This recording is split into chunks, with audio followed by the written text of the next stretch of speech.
and good afternoon, everyone. I'm conscious you've been sat here a long time, so I will keep this as brief as I can. I'm delighted you could all join us today. It's heartening to see so many familiar faces, whilst welcoming many new ones as well. You being here is a testament to how far United for Wildlife has grown. Our natural world is one of our greatest assets. It is a lesson I learned from a young age from my father and my grandfather, both committed naturalists in their own right, and also from my much-missed grandmother, who cared so much for the natural world. In times of loss, it is a comfort to honour those we miss through the work we do. And I take great comfort then from the progress we're making to end the illegal wildlife trade.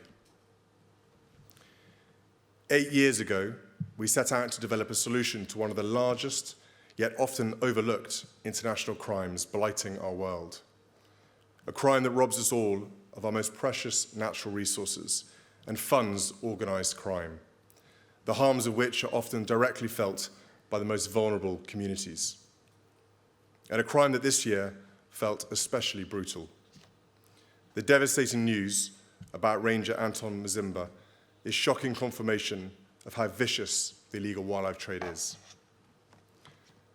Anton dedicated himself to the protection of wildlife, undertaking his role diligently and professionally, despite threats to his life. He stood up to violent criminals and paid the ultimate price. It is only right that we pay tribute to him and all the other selfless rangers and frontline conservationists here today. And it is also only right that we honour him by continuing our work with renewed focus and vigour. It is, of course, a difficult mission that we commit ourselves to. The challenges often cited in fighting wildlife crime include the lack of a coordinated international response, the lack of strong criminal justice, corruption, and insufficient resources. But we set out to reverse that. We set out to ensure that those involved in wildlife crime face an international response as powerful and coordinated as any other serious and organised crime, to bring their sinister operations out of the shadows and to ensure that communities are equipped, empowered, and supported to protect themselves and their natural world. And everyone here is playing a significant role in helping us do that. Looking ahead, I'm pleased to announce that the East and Southern Africa Anti-Money Laundering Group, comprising 19 countries, will formally enter into an agreement with United for Wildlife, marking the first international public-private partnership for any financial crime.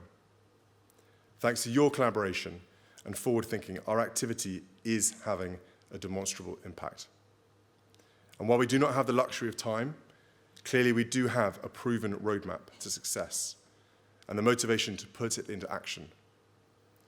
I hope you all leave here today energized and motivated to intensify this work, because there are still too many criminals who believe they can act with impunity, too many lives being destroyed, and too many species on the brink of extinction due to this heinous crime. And so I call on all of you here today, and those involved in United for Wildlife further afield. Keep breaking the mold. Keep building bridges and making those game-changing connections. Keep believing that this is a crime that can be ended once and for all. Because I know with your commitment, it can. Thank you.